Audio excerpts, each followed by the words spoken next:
Hello and welcome back to the Fruit of Grisaia, Sachi's route. In the last episode, Yuuji and Sachi went on a date, an actual date, more or less unplanned, to the beach, where they had fun. And Yuuji confronted Sachi about her changes, and Sachi seemed to get sad about it, but she also seemed to be thoughtful about it. Well, let's continue. An everyday life is like a tower of blocks built by a child. In other words, a random assortment of materials in all sizes, shapes and kinds, thrown together haphazardly into a structure that just barely manages to stay balanced. When even a single block starts to tremble, the whole tower will begin to teeter dangerously, placing especially heavy stress on the pieces closest to the disturbance. And the more crucial that block is to the stability of the whole, the more severe the disruption. Whatever shall I do, Armani? I was just playing with my Professor Dave and Tuna Fishman figures, but Dave's arm got torn clean off. Torn off? Just how the heck were you playing with those things? They were having an interspecies MMA tournament. Tuna Fishman was trying to deliver an Argentine backbreaker, but Dave's arm didn't twist right. Well, I guess we'll just have to stick it on with some super glue. Don't know if we have any, though. We don't? It's all hope lost? Is Dave doomed to a one-armed life? Not to worry. Even if I don't have any, I'm so certain. Alright. Amanda stops halfway through his sentence with a glance toward the window, where Sachi stands in full maid uniform, gazing vacantly out at the scenery. After returning from a date 3 days ago, the girl's been constantly looking off in the distance with the dazed demeanor of some grizzled old soldier who just discovered the war ended 5 years ago. Morning, Sachin. Nice weather today, huh? Oh, yes. Mission McCabe will be clear in the morning, but cloudy in the evening, with a 20% chance of rain. Ah, that a fact. Guess I'd better dry my futon while I can. While you're at it, perhaps you should dry some radishes and mackerel as well. Yeah, sure. That said, she still answers when you talk to her directly, if a bit oddly. Apparently she's just lost in thought. The first of the others to realize Sachi's abnormal condition was Michiru, understandably enough considering she's dependent on the girl's help for a good third of her daily routine.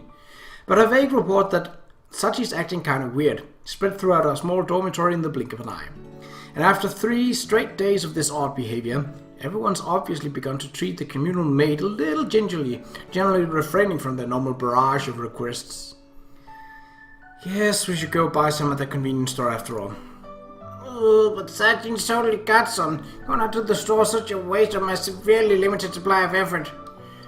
You got your glue. I've got your glue right here. Stopping the pair just as they're making their way toward the front door, I hold up a small tube of super glue. Yuuji? You're the best, Oni-chan. Guess you ain't Sachi's boyfriend for show after all. While we're at it, I'll reattach Professor Dave's arm for you. What? You're for real? Yeah, I'm no surgeon, but I've got experience suturing level 2 lacerations. Leave it to me. I got no freaking idea what suturing has to do with anything, but I'm totally convinced anyway. I provided the glue they needed and even retract the good professor's arm. Normally this would be a satisfactory resolution to the matter, but Amanda seems disinclined to give me a pat on the back. Of course, I did give everyone a rough explanation once they noticed Sachi's strange behavior. But since I deliberately stayed vague on the details, it seems I haven't quite convinced them to passively sit on their hands. Got something to say? I'll listen. Well, more like a question. What are you planning to do about this, Yuuji? Didn't I already explain this? Until Sachi finds the answer on her own, I'm going to stand by and watch over her. Okay, but doesn't that mean she could go her whole life without finding this answer? Can't deny the possibility exists. Hato, if Sachin stays this way too long, we're gonna have a bunch of problems on our hands. Like what specifically? Michiru's diet is going to consist entirely of instant ramen. She was squawking about how the washing machine tore up her favorite blouse yesterday, you know? I see. So first of all, Michiru's going to hit a lifestyle crisis. Not just Michiru. Sachin's hard work for supporting all of us behind the scenes, you know. can't deny that Amane has a point. Apart from looking after the care and feeding of Michiru, Sachi's been more or less single-handedly maintaining the facilities of the school. In terms of her duties, she's less a class rep and more diligent janitor. With no one playing that role, it's all too clear that the campus as a whole will soon be experiencing all sorts of difficulties. Understood. I'll take over the miscellaneous duties she normally has been taking care of. Okay, but even if that solves our problem, it's not like Sachin's gonna feel any better, right? Well, probably not. And she was just getting used to being your girlfriend. I thought she was looking a lot happier lately. But now all of a sudden she's brooding constantly. It's a little hard to watch. And Sachin's self-declared bestest friend is a hella painful to see her like this. I see. Even more than their words, their expressions on their faces convey their keen concern for Sachi. I can understand their feelings, not that I'm planning to change course. But if this situation drags on too long, I'll have to consider trying to push things along. Hey, Amane, the bathroom floor's kinda slimy and gross for some reason. You didn't squirt anything weird all over the place, did you? Hell no, you little punk. So why's it all slimy then? Probably because it hasn't been cleaned. Oh, right. The contractor's on summer vacation this week, so the dome didn't get its normal scrubbing. And the cleaning Sachi does for us always just a charitable donation. So then, until Sachi gets back on her feet, I guess we're just gonna put up with a nasty bath. Sorry, are you seriously not even considering the possibility of cleaning it yourself? Come on, it's such a pain, and the floor's slippery, What? Sure that, every time she tries to clean the sucker, Qa'Rajh falls on her butt and gets lumps and bumps all over. At this point it has to be a divine message. God's telling me, thou shalt not clean the bath. Hey Qa'Rajh, you finally got off the deep end? Huh? I haven't been swimming in ages. Michiru, I don't know what to say. Huh? What's with that look? Why does it feel like I'm getting pitied again? Alright, I'll take care of the grand bath. Yeah, I can help out with the cleaning as well. Naturally, I'll be tagging along too. Yes, I'll help out if everyone else is. And I don't mind if Yuuji wants to take over Sachi's jobs. But Sachi herself is the bigger problem here, okay? Do something, you are her boyfriend, remember? I know where you're coming from, but this self-reflection is a phase Sachi has to go through right now. Yeah, so you keep saying. Come on, don't you feel a little sorry for her? Wouldn't say I pity her, but I'm aware that I'm making her go through something harsh. Then how about you stop? Fine, if you're not going to do anything about this, I'll go ask Sachi myself. Listen to me, Michiru. As an angry scowl spreads across Michiru's face, I grab her by the shoulders and stare right into her eyes. Yeah, if somebody goes up to Sachi and says, "Stop worrying so much," she'll return to normal. But she's in the school for a reason. And if we pull back now, it's because it's hard to watch her struggle. She's never going to get out. Try to understand. Oh, what the heck? Don't give me that reasonable argument with such a sad look on your face. Make me feel all cranky, like a cranky kid throwing a temper tantrum. Sorry, I do understand you're all generally worried about her. Apparently the three of them understand my way of thinking. I wouldn't say they're entirely satisfied, but there are no further objections. Anyway, the thing with Sachi is probably going to cause everyone some problems for a while, but try to bear with it for now. Yeah, I got it. You'll keep my trap shut. Alright, I mean, there's no denying we've gotten a bit too dependent on Sachin in the first place. Maybe this is a good opportunity to get our act together. If it's really going to help Sachin, I'll do my best. Right. Looks like we've reached a tentative understanding. In that case, I'm going to start off by cleaning the grand bath. Okay, I'll help. Appreciate the offer, but let me handle it on my own this time. What? Jeez, there he goes. The heck is you just thinking cleaning that huge bathroom all alone is gonna be a huge pain? I wonder if he's feeling responsible, in his own way. Responsible? I mean, he's the one who gave Sachin that problem or whatever.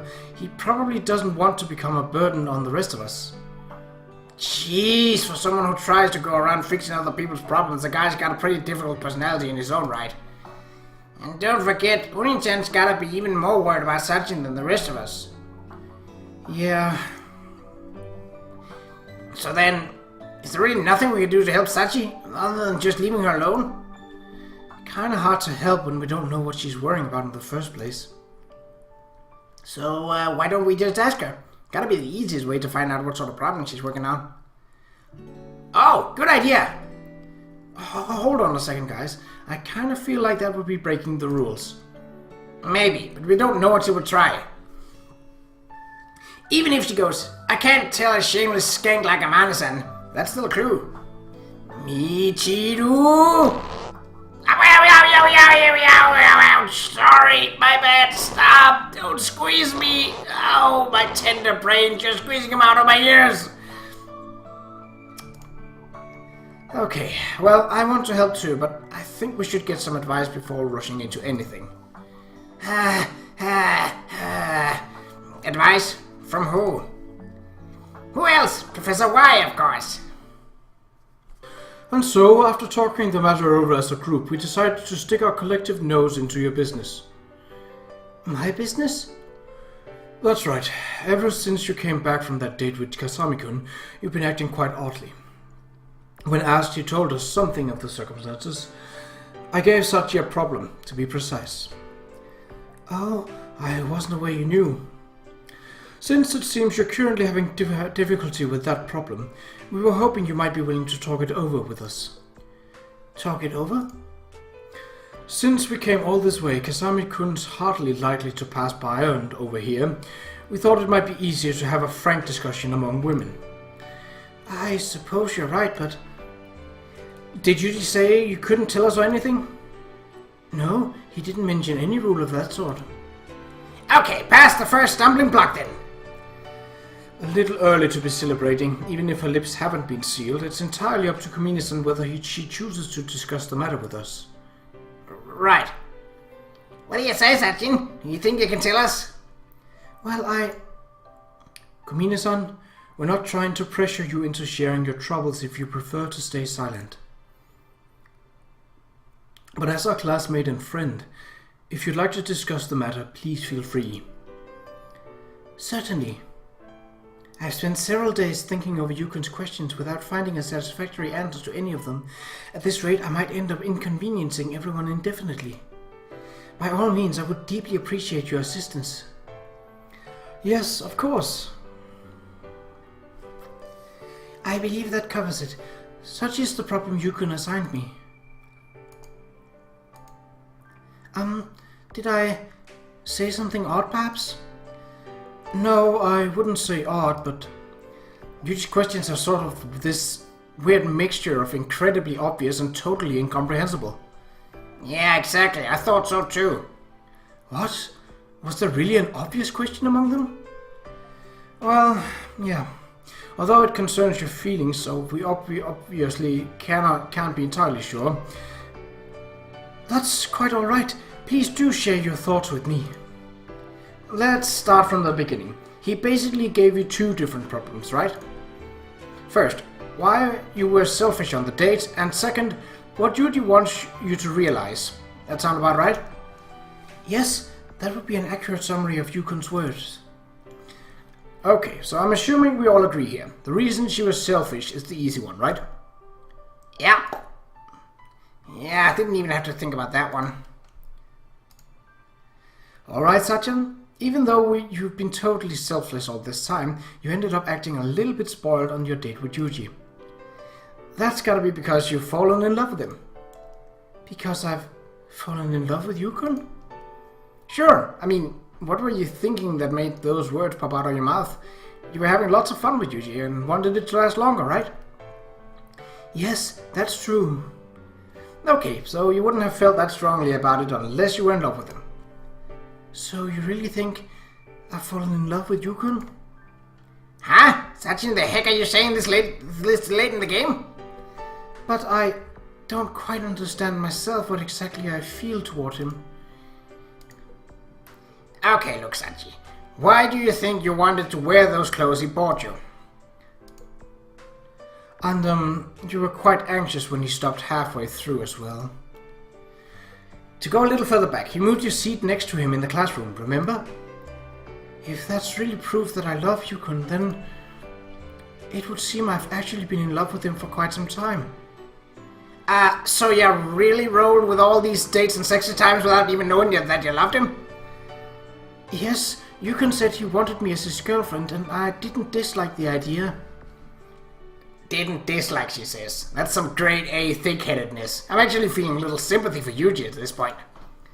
I'm with you there. I do apologize. It seems my lack of insight has inconvenienced everyone. Well, you don't really have anything to apologize for, but anyway, do you more or less understand what we were trying to say?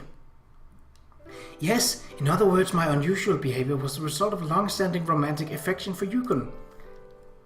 Full marks! So I guess that's problem number 1 dealt with, right? I do hope so. But that said, the real challenge is that crazy second question. Indeed, something Kasami-kun wants you to realize is exceptionally vague excuse for a hint. Yes, to be perfectly honest, I don't even know where to begin on that part of the problem. In that case, I guess we'll just have to think it over slowly and carefully. Okay, so let's keep these little meetings going until somebody finds an answer. That's very kind of you, but would it really be alright to take so much of your time? Of course it would. Heck, we're the ones asking you to let us help, you know. Michiru-sama. That's how it is, girl. When you need to talk, you come. I want you coming to me first, okay? Maki-chan. Alright then, Kumina-san, I assume you don't have any objections to holding these meetings on a periodic basis from now on. You assume correctly. In fact, I would truly appreciate it. Thank you all. Damn, that took nearly 2 hours. When cleaning a large area alone, there's an inevitable cost in terms of both time and physical energy. And Sachi's been doing this practically every day. No matter how efficient she is, there's some serious effort she's been putting into it for our benefit. Kasami-kun, just the man I wanted to see. Sorry, Princess, but you're a little young to be in here. This is a grown-up building. Gee, then I'll just have to come back when I'm bigger, I guess. Chizuru, Oh, come on, stop looking at me like I've grown half a second head. I was just rolling with it, of course. Little payback for the constant teasing. Right, sure. Sorry. Normally the woman gets all in a huff over even my gentlest jokes, so I was honestly afraid she just lost it. Why do you have to be such a bully anyway? Don't know, but the woman I sleep with seemed to love it. Look, mister. So, what are you doing all the way out here anyway? Something urgent come up? That's right. As a matter of fact, there's something I wanted to tell you guys before the summer vacation ends. Seems like the others are all out at the moment, though. Something you wanted to tell us about. Sorry for the sudden meeting, everybody. Chizuru stands before us with both arms folded behind her back, a very picture of a composed principal addressing her students. You'd never guess she was role-playing as a schoolgirl all of 30 minutes ago. Fortunately, it didn't take long to gather the others. I got in touch with Amanda right away, and apparently all 5 of them were off doing something as a group for once. We don't mind, of course, but what is this important message about? Ooh, let me guess. You're extending summer break until this crazy heat dies down, right? In that case, you have my enthusiastic approval. This heat wave can last the rest of the year as far as I'm concerned. Just shut the school down. Even if they turned off the air conditioning? I do apologize, Principal Tachibana. Please continue. Well then, where was I? I'm sorry to say that this has nothing to do with extending summer vacation or closing the school. Aww. In fact, I suppose it'll be fairly sad tidings from your perspective. Okay, let's just not have this conversation after all. Just remember the present appointment. Come back the day before yesterday, Missy. Settle down, kids. You two are really bouncing off the walls today. I don't think you were this manic before the break. Sorry, Principal Tachibana. They seem to be suffering from an overdose of summer vacation. I'll make sure to discipline them later. Discipline? That sounds kind of off-green. Wait, you mean obscene, I think.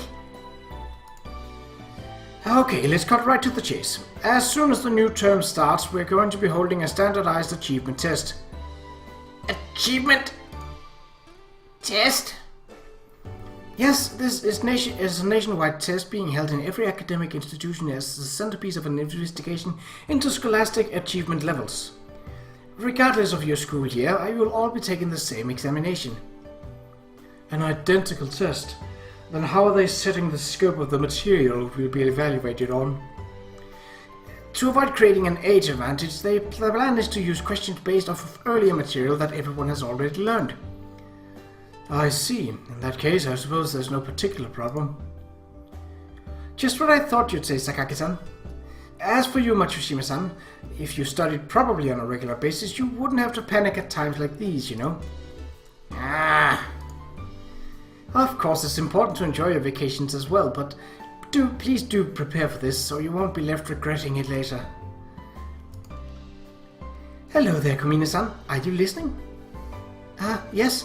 Rest assured, your recent visit to the lingerie shop by the station and subsequent purchase of a 80,000 yen set of game day underwear will remain quietly sealed inside my bosom for all of eternity. Kumina-san, what on earth are you...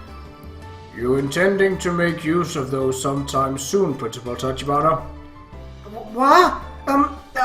Okay, anyway, like I said, there's a test after the break, understood? Yes? Great! Beads of sweat rolling down her forehead, the principal frantically wraps up her announcement, then scampers out of the door. Not the most dignified retreat I've ever seen. But a standardized test after the break, huh? Yes, Jiro-san's right. We probably should study a bit. Jiro, how you thinking we ditch this thing? A cold, of course, is the classic excuse for playing hooky, suitable for all occasions. Hey, you two, stop plotting misdeeds in the shadows. Come on, it's a friggin' test, you know. My number 2 most hated thing in the whole world waiting for me this instant the summer vacation ends. So, what's number 1 on the hate list? Children, of course. Goodness, it seems someone has an unusually severe case of self-loathing. What's that supposed to mean? Oh, nothing in particular. Okay, I understand that you hate tests, but the point of this thing is to investigate scholastic achievement levels. It's not going to influence your grade even if you do too terribly, right? You don't understand a thing, do you, Yuuji? What? For those of us who truly can't stand studying, just hearing the word test is enough to cause severe nausea. Sorry, why do you sound so proud about that? A pathological testophobe, is it? That's a new one. Oh good, now she's reached the moaning stage. Gotta say though, I kinda understand Qa'Rajh's feelings. That's it! Hey Sachi! Get rid of the test, make it go away. You can do that, right? What? The instant Michiru yelps out her desperate entreaty, time comes to a halt. For me, and Sachi at least. The others simply glance in Michiru's direction with standard expressions of exasperation and pity. Normally I might have reacted in the same way, but since I know about the events that brought Sachi to this school, those words hit hard enough to leave me stunned. What do you say, Sachi? A perfect mate like you can totally get rid of one stupid little test, yeah? Well, The frozen moment is shattered as Michiru blunders on ahead. Sachi, clearly flustered, hesitates to answer. Owie! Michiru, I don't care how much you hate tests. Don't say stupid crap and give Sachi trouble. Yeah, I know. It's not like I was serious or anything. Right, I'm sure she wasn't.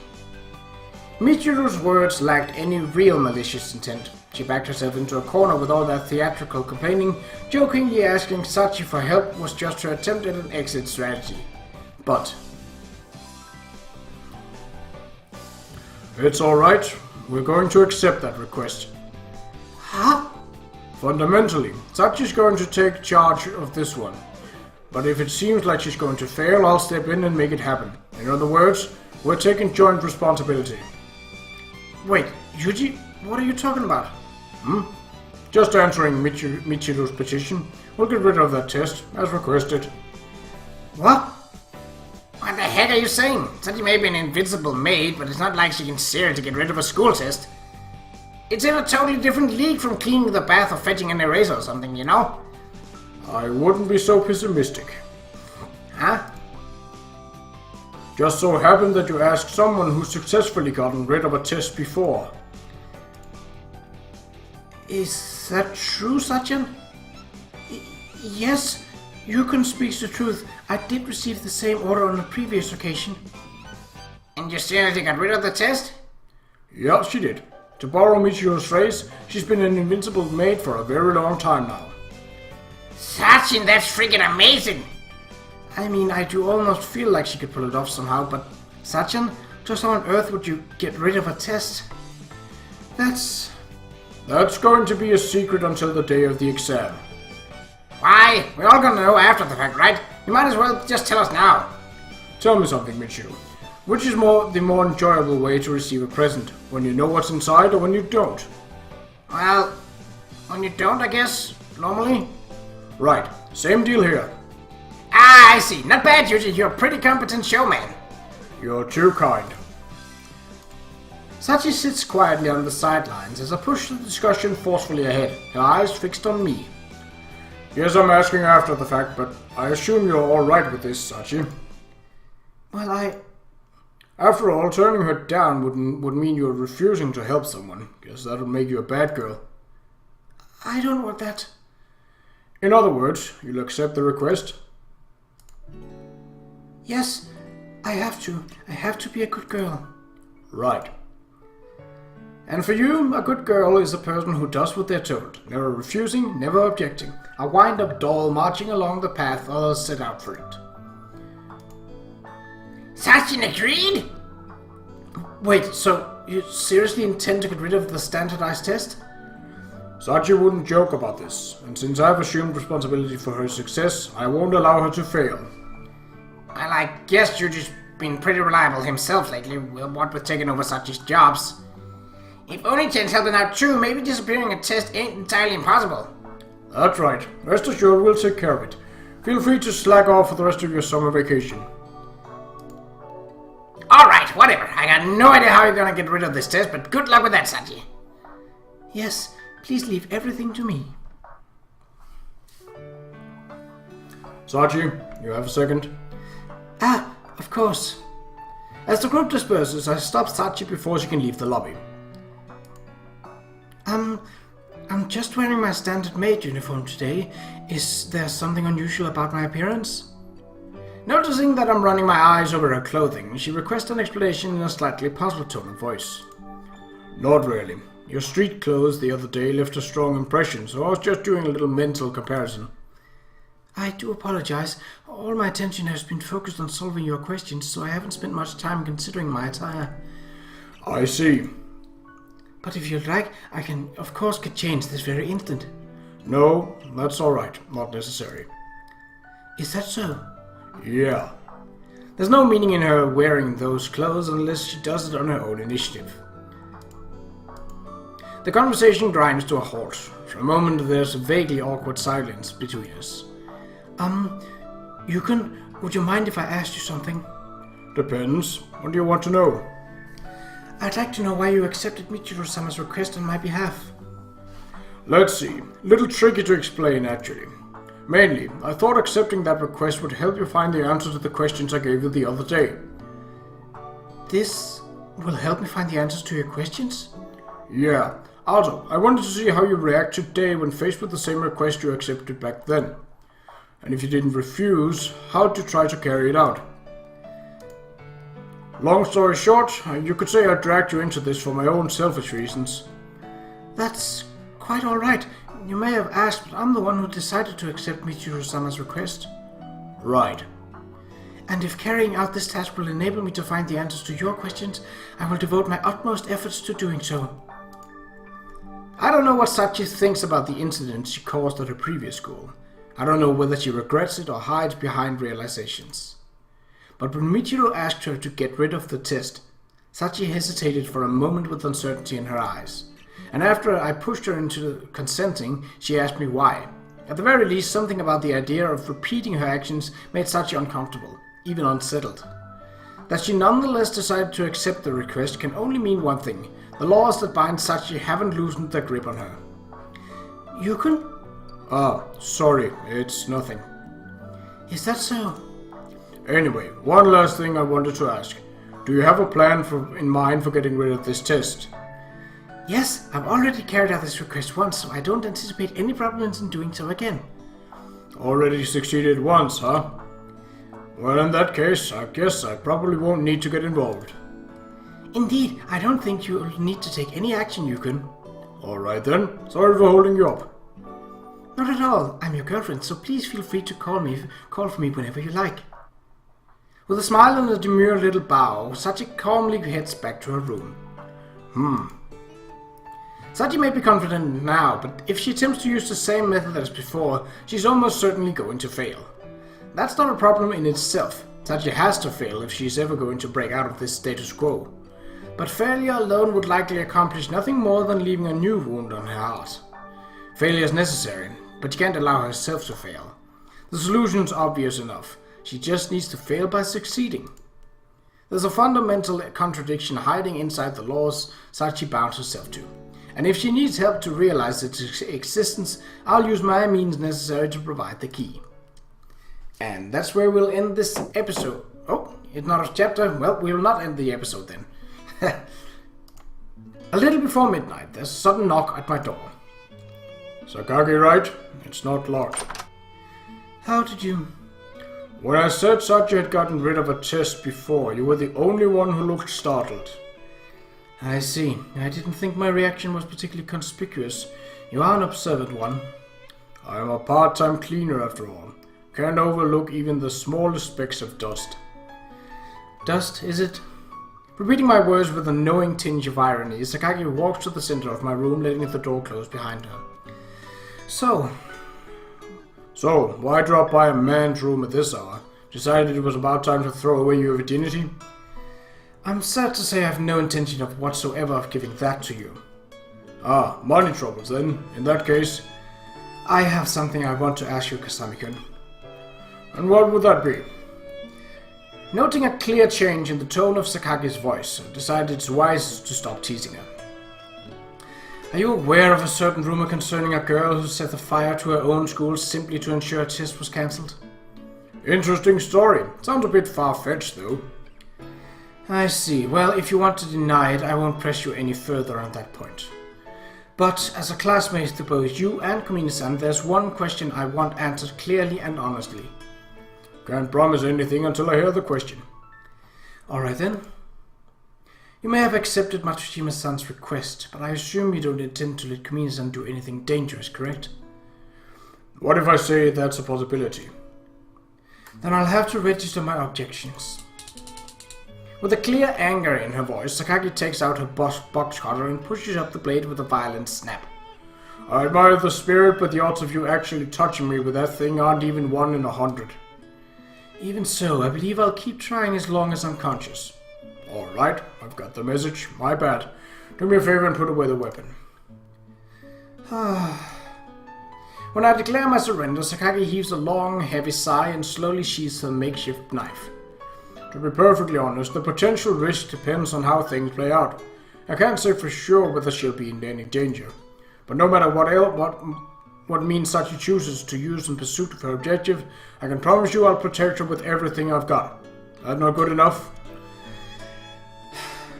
You can't promise not to put her in danger in the first place? No, I can't. You're concerned about Sachi's safety to the point of menacing me with a box cutter. It'd rub me the wrong way to make you a promise I cannot keep.